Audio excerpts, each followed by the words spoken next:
All right, I have to do a quick revision. I'm going to just very quickly revise what we looked at last week. Last week we saw that John was taken up into heaven in vision, in the spirit.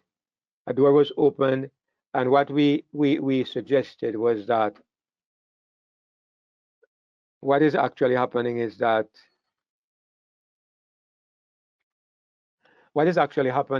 John is taken into a place in heaven where something is happening.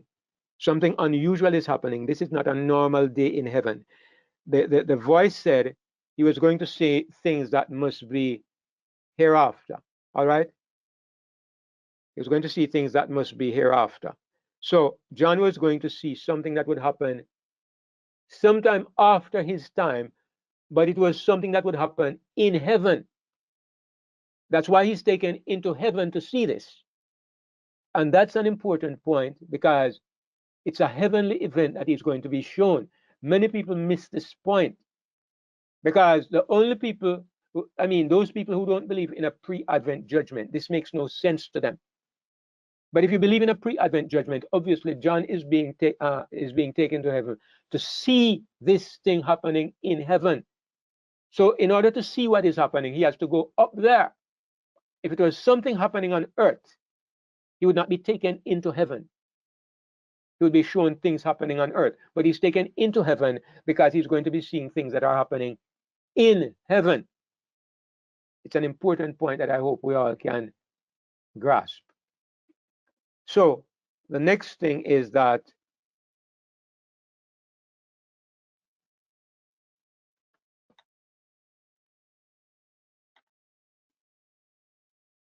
he saw a throne set in heaven and one sat on the throne. And this person, of course, is God the Father. He's referred to as the Lord God Almighty, which was and is to come. And John saw, when John entered through the door, when John went through the door, he saw something that looked like this, far more magnificent, of course, but this is kind of like an artist's representation. He saw 4 living creatures around the throne, 7 lamps of fire, 24 elders sitting on thrones, millions of angels standing around and watching what is going on. And there's John looking at what is happening. Then he says that it's similar to what we saw in Daniel, the same scene in Daniel. How do we identify what is happening in Revelation as the judgment? We identify it because we go back to Daniel chapter 7.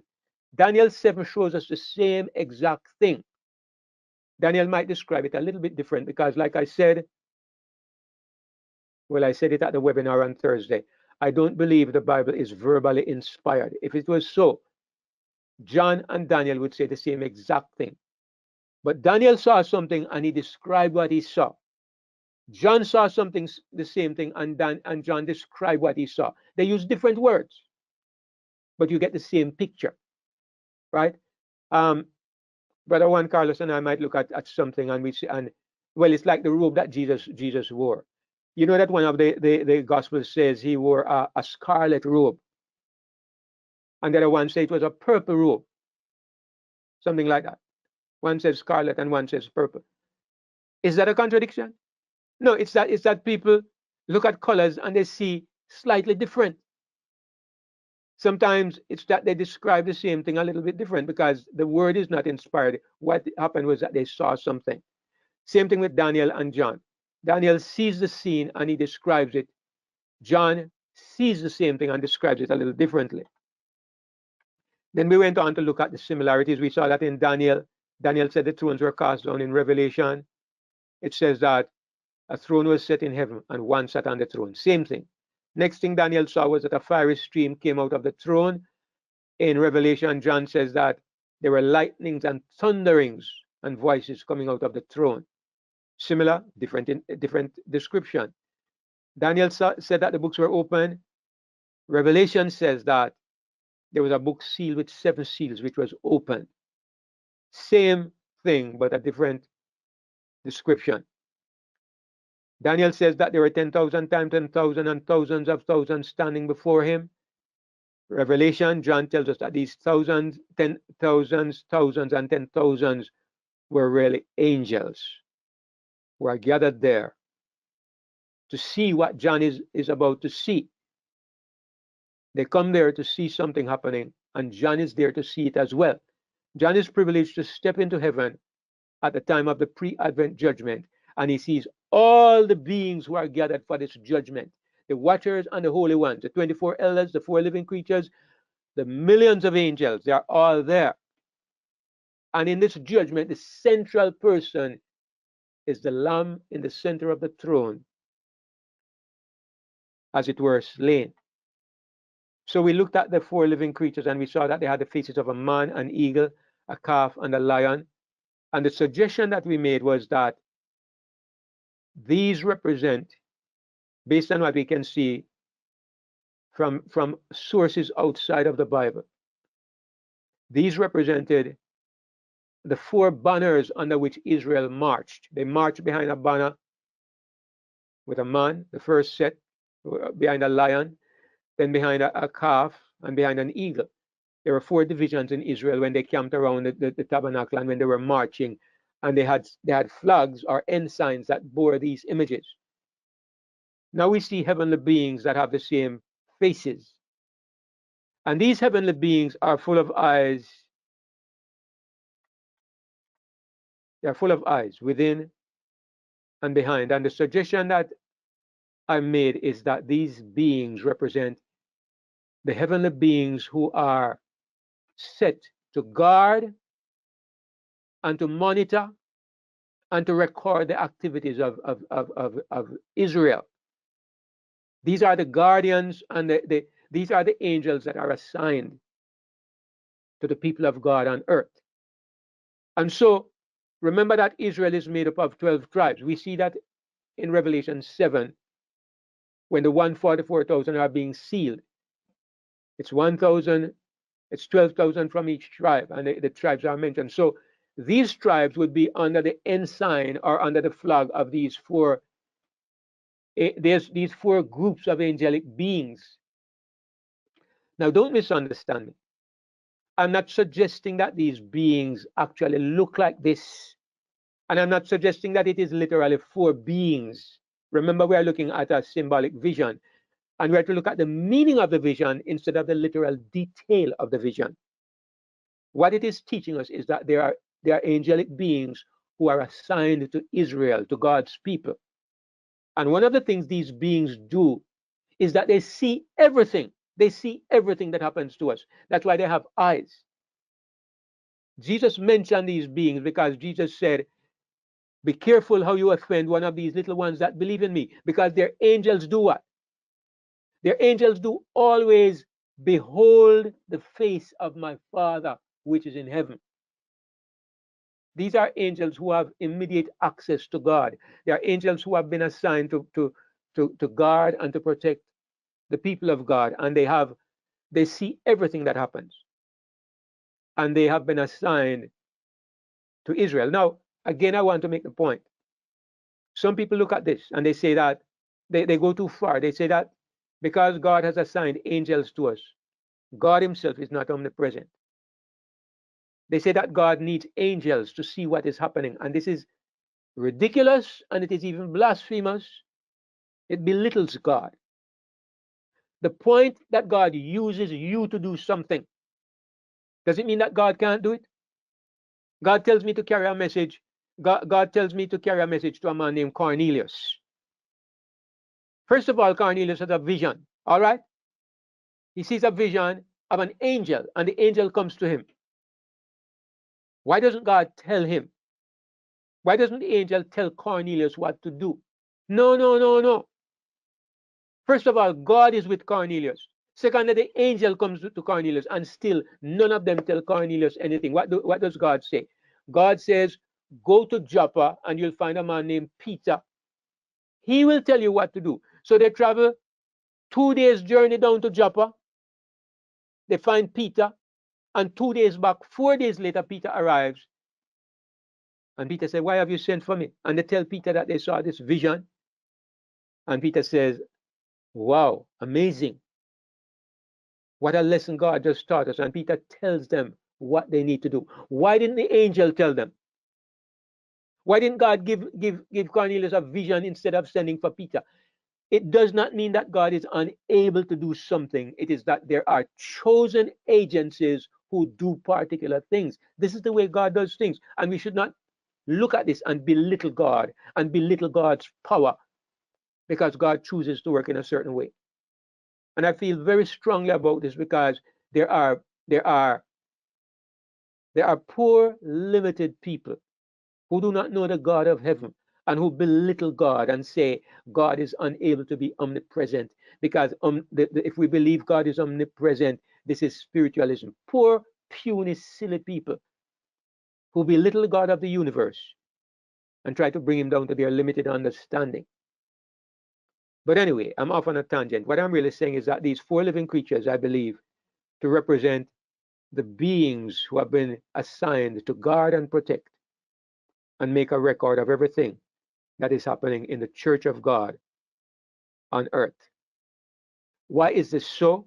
Because in the judgment, the evidence is to be presented. God is not just dealing with things on the basis of his own knowledge. That is why God uses agencies, because if God doesn't use agencies, then God is the only one who knows what is going on. A judgment doesn't make sense because God already knows the verdict. God already knows what everybody did. Why have a judgment? There is a judgment not for God's sake, but for the sake of the rest of the universe. And if it's for the sake of the rest of the universe, it cannot be based on God's private information. It must be based on evidence that others can see and that others can present. So can you see why these living creatures are full of eyes? God is trying to say they see everything. So they are qualified to be there in the judgment because they have all the information. That's what God is really saying to us. Then he saw, this is where we stopped last week. There is a strong angel who proclaims, who is worthy to open the book and to loose the seals thereof? Now, here's an important point. Why has John been taken into heaven? I want us to make note of this point, brothers and sisters. It should help us to understand the importance of what John is about to see. John has been taken to heaven precisely for the purpose of the opening of the book. This is the great event that is so important that the millions of angels are gathered together, that the guardian and the recording angels are there, that the 24 elders are gathered together. This special event in heaven, in this special place, it is all for the purpose of the opening of the book. So the opening of this book is one of the most important events in the history of the Christian church, in the history of God's dealings with the universe, in restoring the universe to its proper place. The opening of this book is important, and I'm going to show you why I say so. Let me just change my view for just a moment. Go to my Bible. All right. Let's go to Revelation. Revelation chapter 5. I want you to notice something. Let me show you something.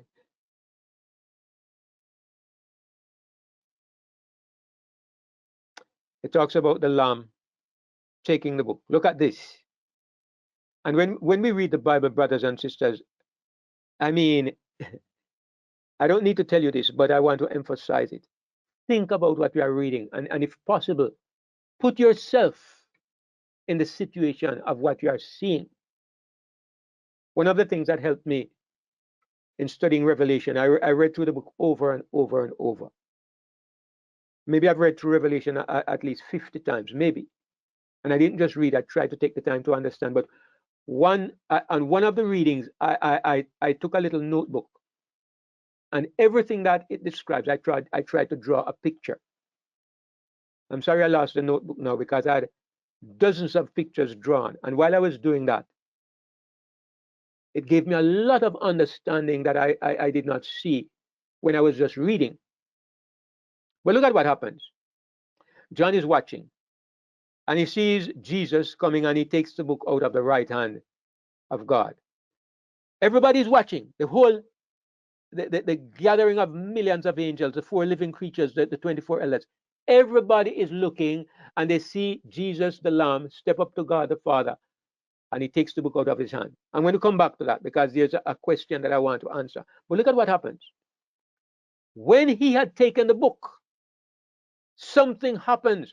The opening of the book is something tremendous, because it says when he takes the book, the 24 beasts, the four living creatures, the 24 elders, they fell down before the Lamb, having every one of them harps and golden vials full of incense or odors, which are the prayers of saints. It says, and they sung a new song, saying, Thou art worthy to take the book and to open the seals thereof, for thou wast slain and hast redeemed us to God by thy blood out of every kindred and tongue and people and nation, and hast made us unto our God kings and priests, and we shall reign on the earth. Now that's interesting, but the point I really want to get to is what happens next. Look at what it says next. And I beheld and I heard the voice of many angels round about the throne, and the living creatures and the elders.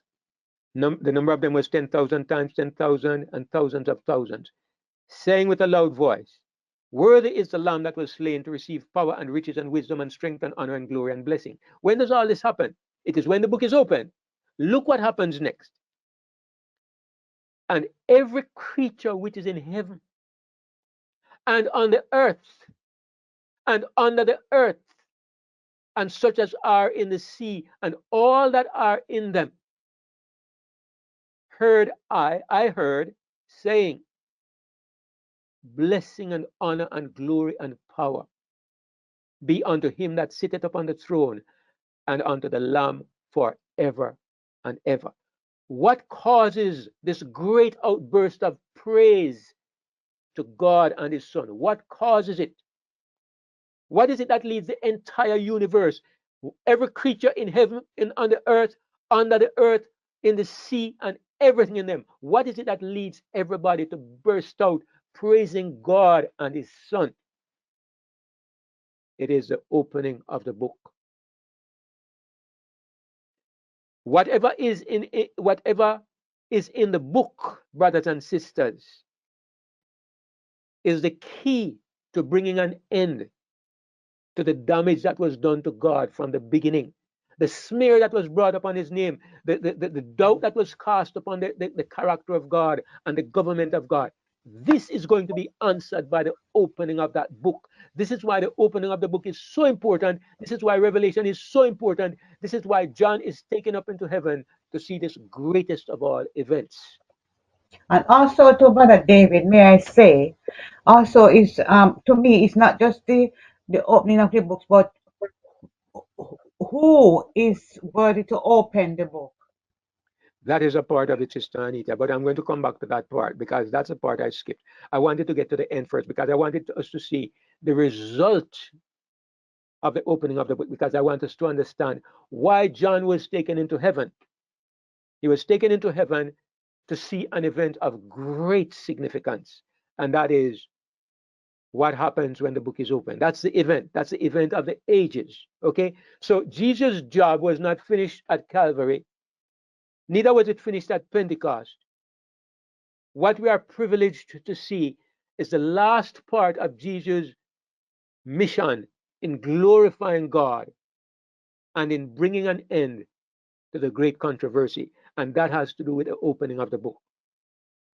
That is very important. And I hope all of us can catch the significance of what I have just said. Now, let me go back to my PowerPoint here quickly. And all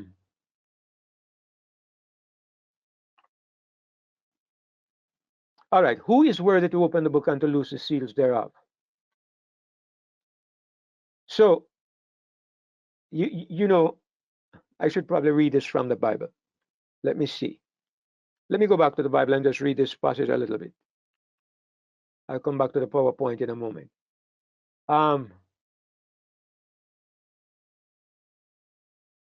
It says that the strong angel is proclaiming, who is worthy to open the book and to loose the seals thereof?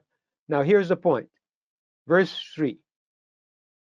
And no man in heaven nor in earth, neither under the earth, was able to open the book, neither to look thereon.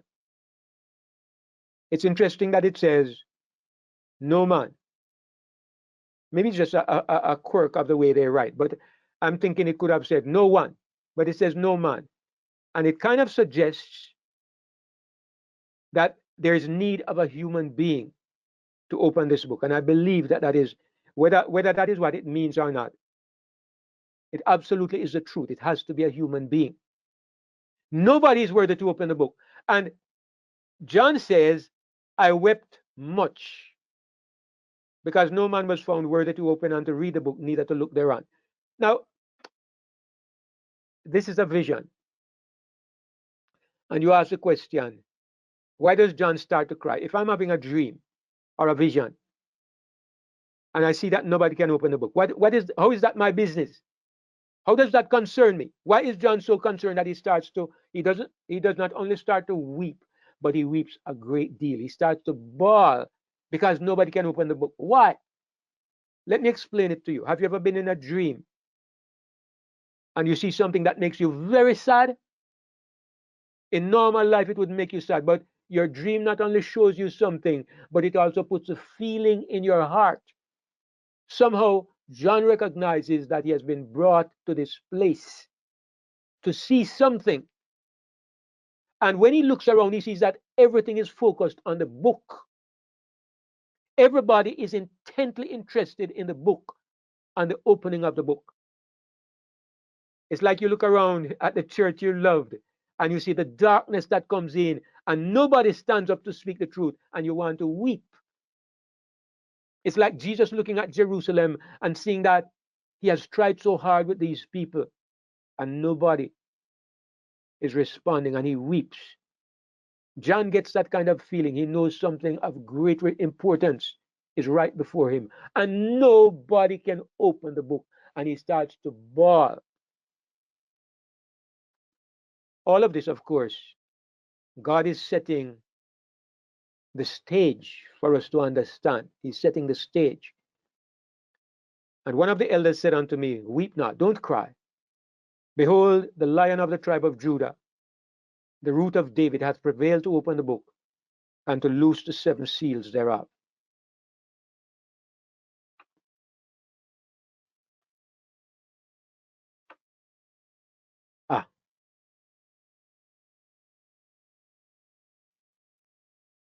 Okay, I think I'm doing this the wrong way. Okay, I got it. All right, now, first of all, there's an important thing here that I want us to take note of. The angel says, don't cry. He says, the Lion of the tribe of Judah, the root of David, has prevailed to open the book and to loose the 7 seals.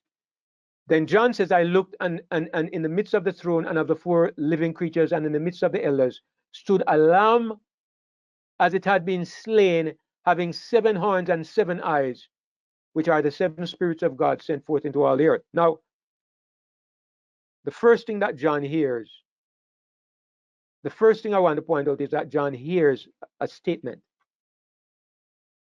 What he hears about is a lion. This is what he hears. This is not what he sees. While I was drawing the pictures, this is what I saw, okay? Normally, if you're a little bit careless, you might say, okay, he saw a lion, then he saw a lamb. No, he didn't see any lion. He heard about a lion. His ears picked up some information, and then his eyes picked up some more information. Later on, we are going to see why this is important.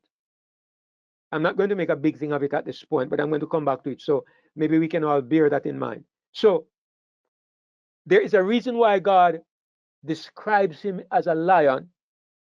He gets an audible description, and then he gets a visible description. Both things are true. Jesus is the Lion of the tribe of Judah. Here we see his kingly attributes. A lion is supposed to be the king of beasts. A lion is supposed to be a courageous, conquering, victorious animal. He's also said to be of the tribe of Judah. And what this means is that God had made a promise to David that he would have a son upon the throne of Israel forever. And so Jesus is legitimately, according to God's promise, Jesus is legitimately the king of Israel. So he's the lion from the tribe of Judah. But also, he is also the one who made it possible for us to be saved. He is the slain lamb. He's the one who gave his life for us.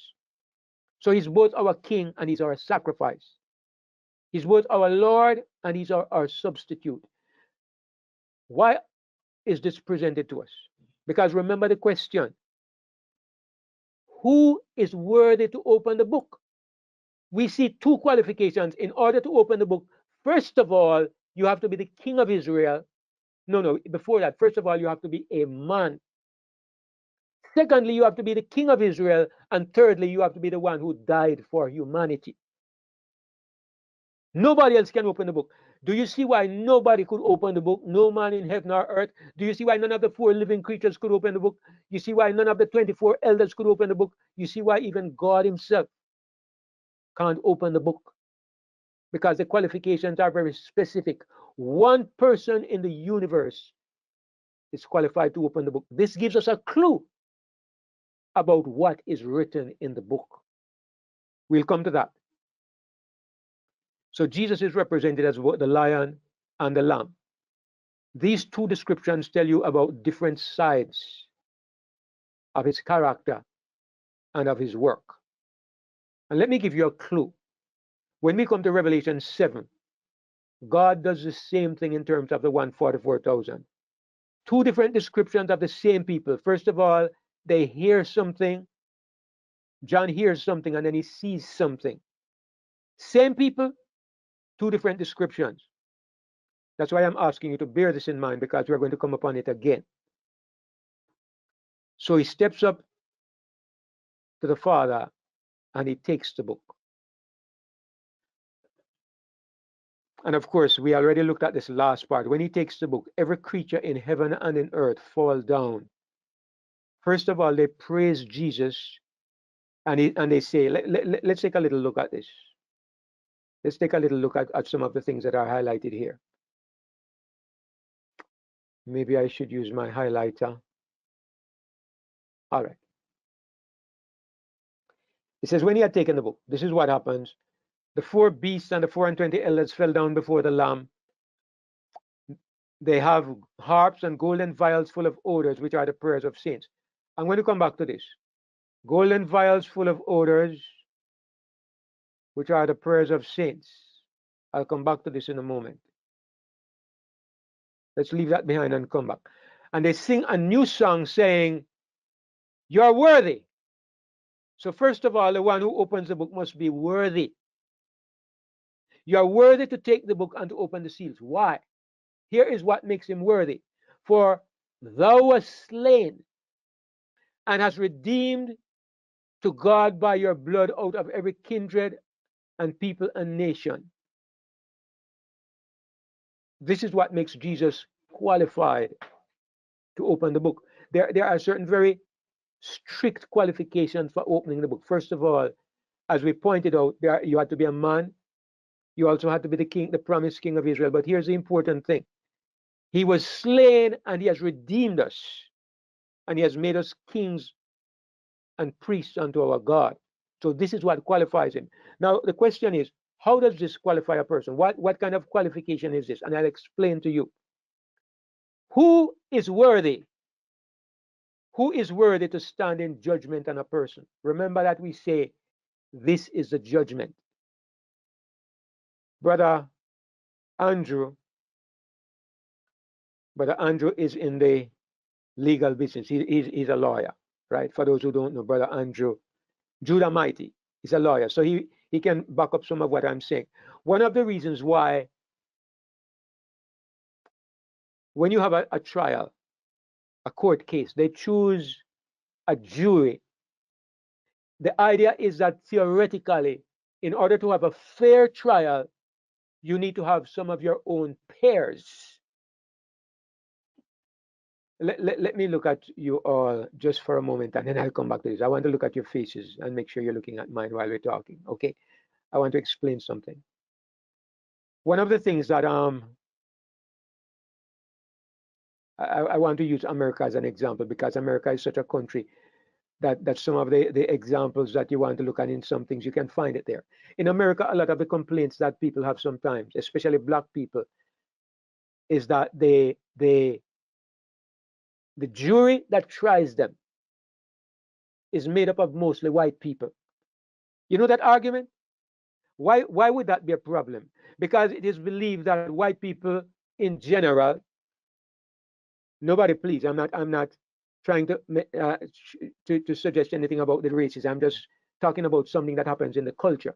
They believe that white people in general have never stood in the place where black people stand in terms of their history and their circumstances. So they believe it's not equal for somebody who has never been in your place to judge you. And it's a principle that we all understand. Don't judge a man till you have stood in his shoes. You see a man on the street begging and you say, you lazy bum, go and find something to do. You don't know that he has been searching for work for the past 5 weeks and he can't get anything. And you don't know that he has it's like Howard told me something. His brother-in-law has a gun. And one night he was at his brother-in-law's place. And they saw somebody moving outside. And somebody was moving by the clothesline, by where they had some clothes hanging on the line. And his brother-in-law pulled out the gun and fired in the direction. And they saw when somebody ran off. When they went to look, you know what they found? They found a bag with some baby clothing. They found a bag with some baby clothing and some baby food in it. And the both of them felt so relieved that they had not shot this guy.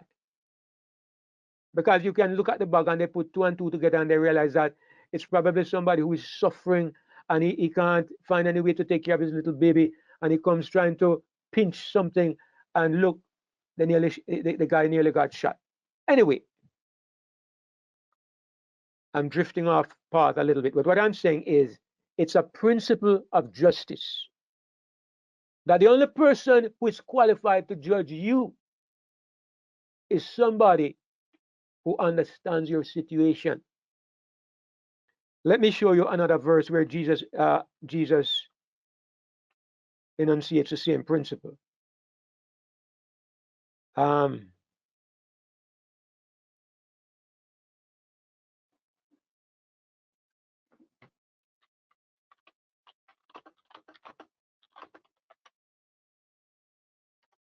John 5 and verse 27. Look at this statement. It says, for as the Father hath life in himself, so hath he given to the Son to have life in himself, and hath given him authority to execute judgment also. Why? Because he is the Son of Man. Did you ever read that verse and think about what it is saying?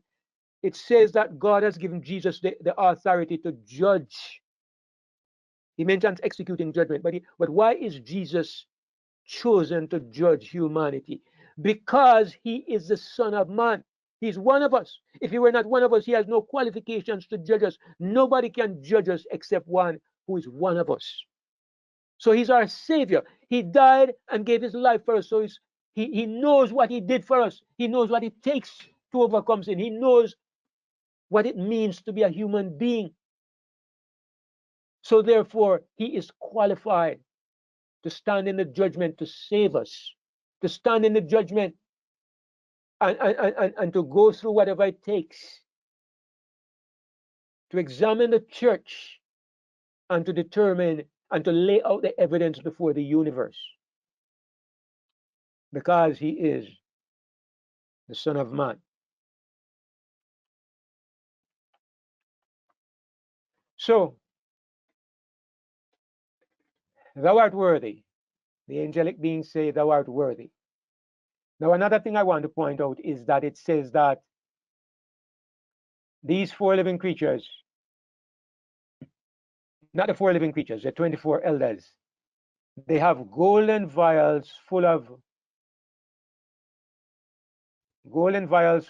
odors. And the word odors here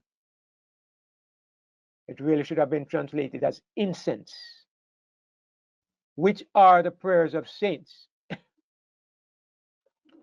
I don't know if we discussed this before, but I want to discuss it again. Here are the 24 elders in heaven, and they represent a group of people who are involved in offering the prayers of God's people to God. Now, that sounds a little strange because we know that God hears our prayers, but remember, we are looking at things in the context of a public judgment. Some time ago, a few weeks ago, when I was talking about the legality of prayer, I made the point that when we are making petitions that involve public events, when we are praying in a public way and asking for petitions, we need to pray audibly because there are other beings who are involved in the process by which our prayers are answered. Let me repeat that. In the process by which prayers are answered, God's opinion alone is not the only factor. Here you see people, the 24 elders, and they are involved in the prayers of the saints. This is something I didn't understand at first. And this is why sometimes when we pray, if it were God alone, our prayers would be answered instantly because God's heart is towards us. But in answering our prayers, like we saw in the book of Daniel, what God does, it must be fair and open and just. It must be demonstrated that what he's doing is the right and proper thing in each situation because God is not running heaven like a dictator. I'm not going to go into that in much detail again this afternoon because we went through that a few Sabbaths ago. But I just wanted to point that out as well. It's something to remember that heaven is not run like a dictatorship. It's run, and especially in the time of the judgment, everything is being done above board in a public way that everybody can see exactly how God is working and why he's doing the things that he's doing. So this should just about bring us to the end of what I have to say this afternoon, but let me make sure that I have covered everything. Yes, we actually went right down here. So this brings us to the end of our presentation for this afternoon.